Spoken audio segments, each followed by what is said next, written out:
और अभी मैं सामाजिक राजनीतिक से ओतप्रोत अभी हमारे साथ में राजनीतिक चेतनाकार और बहुत ही सरल और निर्भाव से जो है सोचने वाले अभी तत्काल में जो चल रही है चिराग पासवान के प्रति जो टीपा टिप्पणी जो हो रहा है टिकट को लेकर के, और दूसरी बात है कि जो पासवान समाज है जो इनसे रुष्ट चल रहा है, आखिर क्या कारण है। और इस पर जो है कि मैं इंजीनियर हरिकेश्वर राम जी से मैं बातें करने जा रहा हूँ। सबसे पहले आपको बहुत बहुत धन्यवाद सर। हाँ, थैंक्स। अभी जो है कि जो चल रही है जो चिराग पासवान पर जो है पासवान जो है नाराजगी चल रही है, इसके ऊपर में क्या आप कहना चाहते हैं?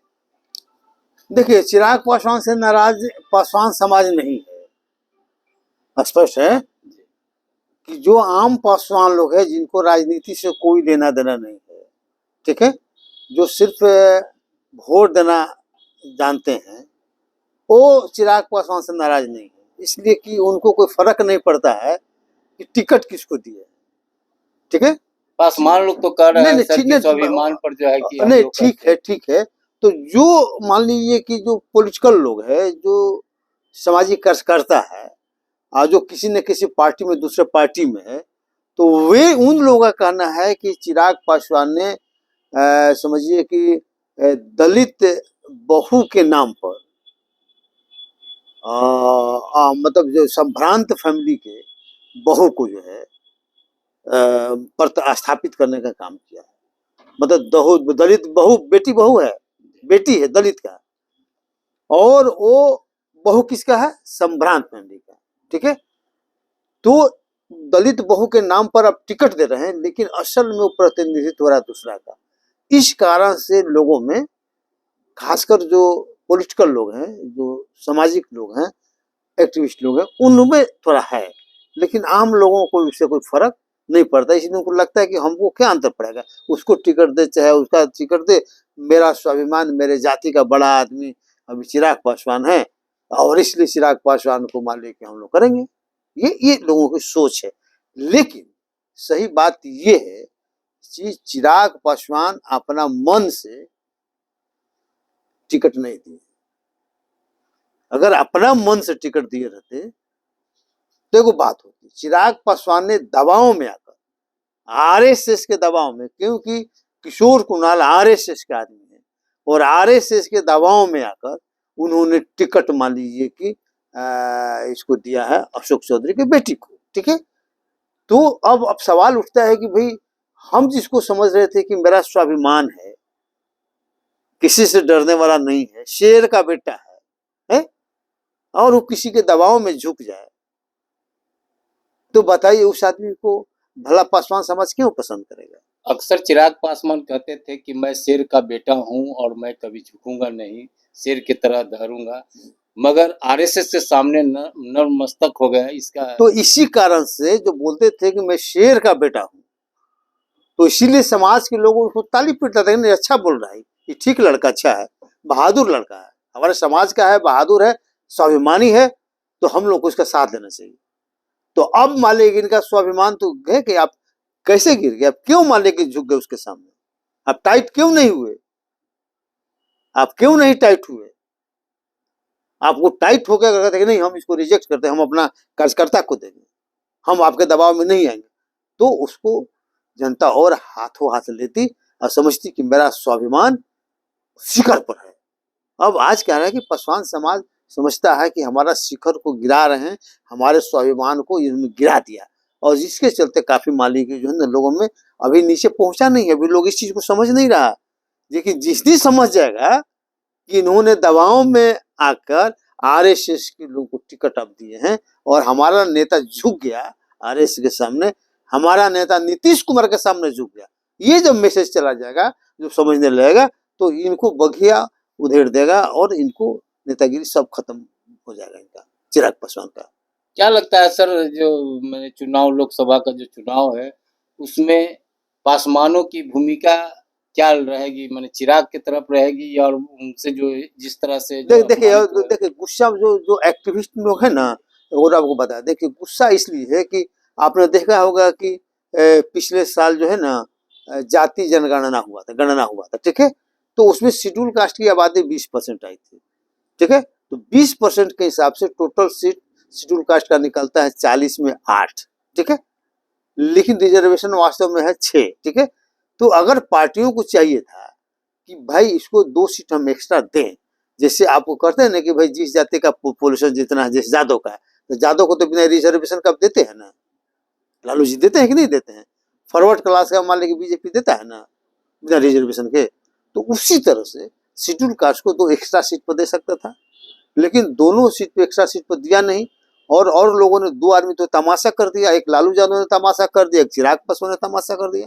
लालू यादव ने क्या किया कि एक रविदास को मान ले की लड़की को टिकट दे दिया शेड्यूल कास्ट के नाम पर, और उसका हस्बैंड मान ले की यादव है, ठीक है। उसी तरह से चिराग पासवान ने कर दिया। तो कहाँ 2 सीट बढ़ाने की बात थी, मतलब 6 से 8 करने की बात थी, इन लोगों ने 6 से 4 कर दिया। तो ये मानने के कारण मान ले कि शेड्यूल कास्ट में बड़ा परेशानी है और शेड्यूल कास्ट के लोग बड़ा चिंतित हैं, ये इस वजह से चिंतित है। क्या लगता है इस पर, जिस तरह से समाज के लोग चिंतित है, पासवान समाज, क्या लगता है कि इस पर चुनाव में प्रभाव पड़ेगा, कुछ असर अगर पड़ेगा? समय रहते इसका निराकरण चिराग पासवान ने लोगों से बातचीत नहीं किया, लोगों को अपनी स्थिति स्पष्ट नहीं किया, ये नहीं बताया कि नहीं हम दबाव में नहीं किया। अभी तक तो ये मैसेज चला गया कि आप तो दबाव में किए हैं, आप डरपोक हैं, कायर हैं, गीदड़ हैं, आप शेर का बच्चे नहीं है। अब ये मैसेज जा रहा है, तो इस मैसेज को हटाना उनके लिए बहुत जरूरी है। अगर नहीं हटाएंगे तो उसका दूरगामी असर होगा और उनको पासवान समाज धीरे धीरे उनसे हट जाएगा।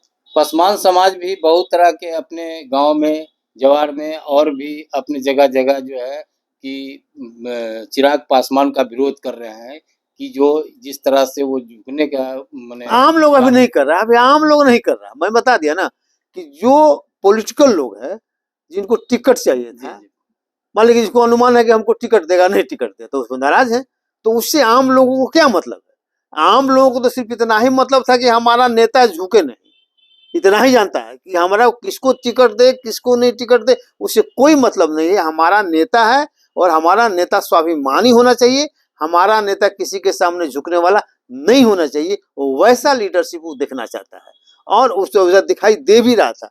लेकिन अभी जो एक्टिविटी हुआ, जो दबाव में आकर उन्होंने टिकट दे दिया, ये मैसेज जो जा रहा है जिसके कारण उनका नेतृत्व पर खतरा पैदा हो गया है। प्रिंस और पारस जी जो है कि इतनी नाराजगी चल रही थी, उनको टिकट से बेदखल कर दिया गया भाजपा वाले ने, और फिर भी जो है उन्होंने बगावत किया और सोचा कि कहीं से टिकट हमको उपलब्ध हो जाएगा तो मैं वहां से, मगर इनको कहीं भी संज्ञान नहीं लिया और फिर जो है वापस लौट करके फिर एनडीए में जा करके और फिर अपने नतमस्तक होकर के कहते हैं कि अब मैं एनडीए में रहूंगा और अपने भतीजा को आशीर्वाद दूंगा। क्या लगता है जिस तरह से ना भतीजा को कहा कि हम एनडीए के साथ पहले थे, अब भी हम हैं, इसलिए कि उन्होंने देख लिया कि किसी ने तरजीह उनको नहीं दिया, ठीक है। तो चूंकि आप किसी के सामने झुक, पारस जी को क्यों स्थिति खराब हुई, सब लोगों को मालूम था कि पारस जी अपने के चलते पार्टी नहीं तोड़े हैं, ये दबाव में तोड़े हैं, ये नीतीश कुमार के कहने पर तोड़े हैं, बीजेपी के कहने पर तोड़े हैं। तो लोगों को लग गया ये तो स्वाभिमानी आदमी है ही नहीं है, ये तो पद के लिए परिवार को तोड़ दिया, पार्टी को तोड़ दिया, इसीलिए समाज उनके साथ नहीं जुड़ सका, यही वजह था। और मान लीजिए वहां से जब पार्टी समझ गया, बीजेपी वाले समझ गए कि इनका तो कुछ है नहीं, अब मान लीजिए यहाँ से हटे, जदयू में गए, इन्हें गए, उन्हें गए, कोई पूछने के लिए तैयार नहीं हुआ। तो कहने का मतलब कि स्वाभिमानी व्यक्ति को ही समाज एक्सेप्ट करेगा।